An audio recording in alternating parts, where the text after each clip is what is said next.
We are back with reading part 7 of the Cousins. I don't know why I almost said Mass Snipers. I don't have a book for that. I need to make a book of that, though. And I really need to edit School Psychopath. I really do, because I've had so many people who are like, we love that book. Can you edit it? And I'm just like, sure. I'll try my best. My new quote is, reading out loud makes me feel as if the whole world is listening. A quote by me, yours truly, 3/5 Mass Sniper. For reading this, let's continue. Translation, fewer hotels and worse beastage. I put the binocular away and surveyed the crowd. It looks like people are just leaving their luggage wherever, so I stuff my bag under the seat and get up. Might as well check the place out. I head for a staircase next to the snack bar, and my stomach instantly growls. I haven't eaten anything since breakfast, and that was 5 hours ago?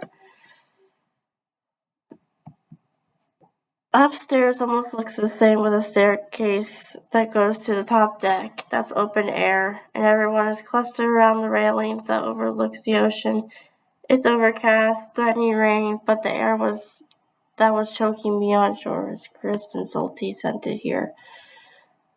Seagulls circle above the boat with noisy cries, and water stretches smoothly on every side of us. And for the first time in a month, this doesn't seem like the worst idea I've ever had. I'm more thirsty than I am hungry, so I decided to head back downstairs to get something to drink from the snack bar. I'm preoccupied digging into my wallet to check how much cash I have on me, and almost bumped into someone who's heading up as I'm going down. "Watch it," says the girl's voice. Sorry, I mumbled. Then I look up and gulp. I mean, hi. At first, all that registers is that this girl is drop-dead gorgeous. Dark hair, dark eyes, and full lips curve in a smirk that should probably be annoying, but isn't. She was wearing a bright red sundress and sandals with sunglasses holding back her hair, with a large man-sized watch on one wrist. And oh shit! I can't believe I blinked for a sec. I blinked for a second. I know exactly who this is. You mean hi? She says. The smirk gets bigger, possibly a little flirty.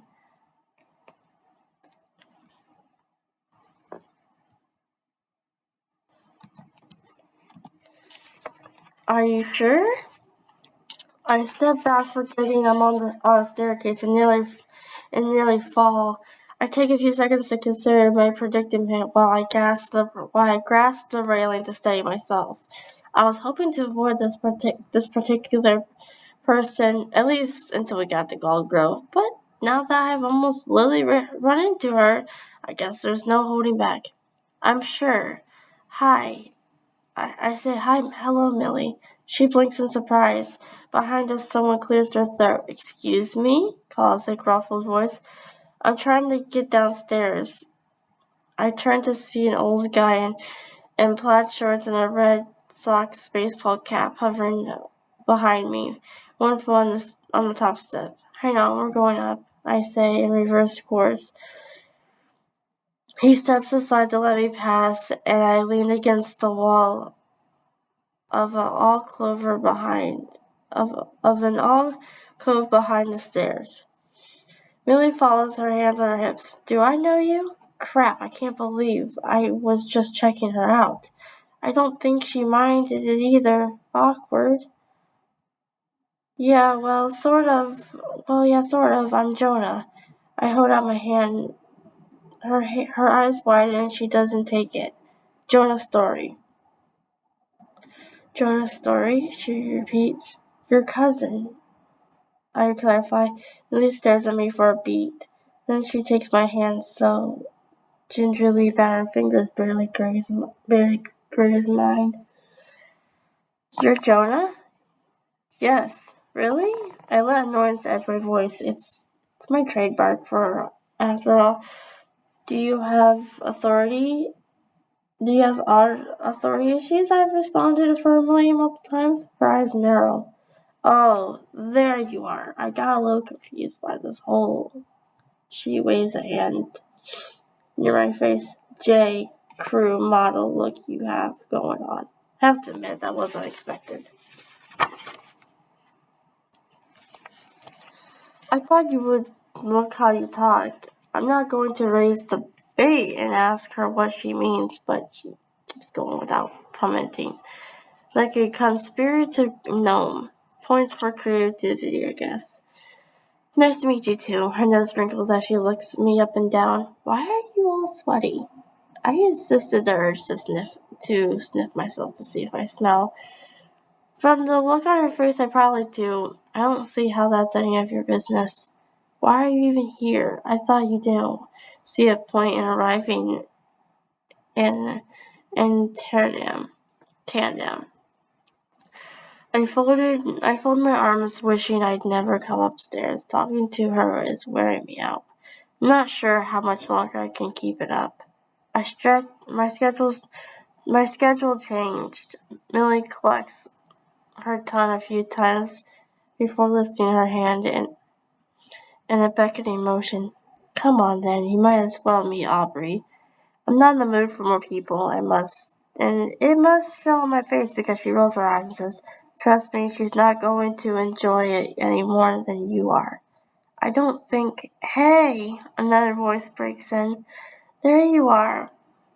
Thought I'd lost you. It's a girl my age wearing a short-sleeved blue hoodie and gym shorts, her blonde hair pulled back into a low ponytail. She has serious freckles, the kind that covered not just her nose and cheeks, but her entire body. I've seen her face throughout the news clippings in my folder, although she's usually wearing a swim cap. Aubrey's smile aimed at Millie widens when she notices me. Oh, sorry, I didn't mean to interrupt. You're not, Millie says quickly. She gestures towards me like she's a game show host giving away a prize nobody wants. Guess what? This is Jonah. Aubrey's brow shoots up. She glances uncertainly between me and Millie. Really? Millie shrugs. Apparently. Aubrey's eyes are still ping-ponging between us even when she's not smiling. There is something friendly about her face and honest. She looks like she could be a terrible liar. You guys are messing with me. Are you guys messing with me? Time for me to talk again. Sorry, I don't splash my face all over social media like a mindless lemming desperate for attention. Oh, Aubrey nods. Okay then. Hi, Jonah. She looks back at Millie. Those eyes keep wandering into the ocean like she's weighing the pros and cons of pushing me overboard. You don't really look like a story. I look like my mother, I tell her. Aubrey sighs and brushes a strand of windswept pale hair out of her eye. Me too. Then she takes a deep breath and steadies herself like she's about to drive into a frigid pool. Come on, let's go downstairs and sit for a while. Might as well get to know one another. Half an hour later, Millie's had it. I don't know her well enough to be sure, but I bet everything I have that she's taken an instant, profound dislike to me. Mission accomplished, I guess. I'm getting a drink, she says, raising from our window. I have to read one more page before I get to end this video for another part. Booth on the first floor. Aubrey, do you want anything or to come with? I expect Aubrey to take off too. But she's distracted. Every once in a while, like right now. Her entire face droops as she stares intently at her phone. She's looking for something and she keeps being disappointed. No thanks, she murmurs. Millie heads for the stairs, and silence descends as Aubrey swipes methodically at her phone. Mine buzzes at my pocket, and I dig it out to a text from a contact I've saved as JT. How's everything going? Every muscle in my body tenses, and I replied, fine. That's all you have to say? I could say fuck you, I think, but all I typed back was, yep, gotta go. I ignored the buzz of a new text and stuffed the phone back into my pocket as Aubrey lifts both hands to tug on her ponytail, pulling it tighter. Sorry, about Genius Camp, she says. What? She tilts her head. That's what Millie and I call that science camp you wanted to go to. Do you think you'll get another chance, like next summer? Or is that too late? Too late, I said.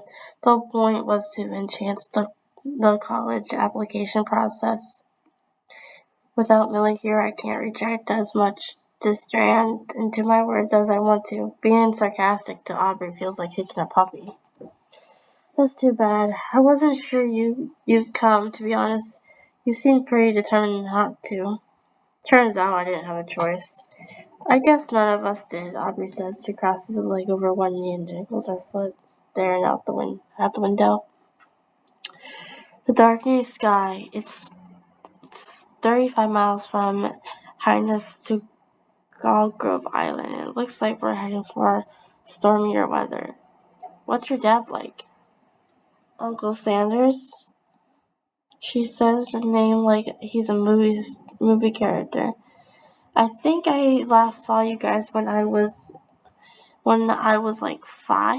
I can't remember him at all. He's intense. Aubrey's blue eyes takes on a faraway expression. My dad talks about yours the least of anyone. Like he probably has the most in common with Aunt Alice. He seems to feel sort of protective about Uncle Archer. But your dad, she barely mentions him. I don't know why. I swallow and lick my lips. I'm on unsteady ground. I'm not sure how much to say. My dad, he was always kind of the odd man out, you know? I think he felt that way, at least. Are you guys close? To that asshole? No way. I swallow the truth and try for a non-chantable shrug. Ish, you know how it is? I do, especially lately. Rain starts splattering against the outside. Do you think she'll meet us at the dock? Millie? I asked. What, you think she found better company? Till then? Here's hoping. Oh, Aubrey says, laughing a little. Gran. The laugh catches me off guard. Aubrey and I are getting comfortable with one another, and that's not good.